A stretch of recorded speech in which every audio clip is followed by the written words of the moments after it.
يجب على علماء المسلمين وعلى طلبة العلم أن يجتمعوا للتشاور والتفاهم في ماذا يقولون في المولد، بماذا ينصحون المسلمين، بماذا يوجهونهم، إلى أي شيء يرشدونهم. هذا الذي نحتاج إليه اليوم في هذا العصر.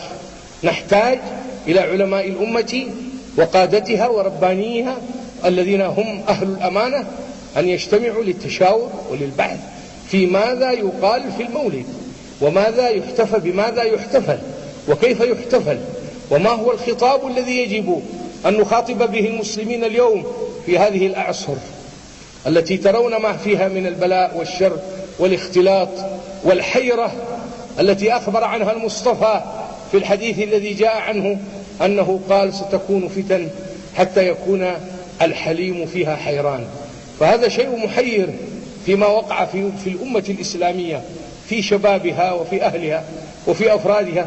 هذه الحيرة ينبغي أن تستفتح برسول الله صلى الله عليه وسلم، وأن تستفتح بالمذاكرة فيما ينبغي أن يكون وفيما ينبغي أن يخاطب به المسلمون في هذا العصر. وإن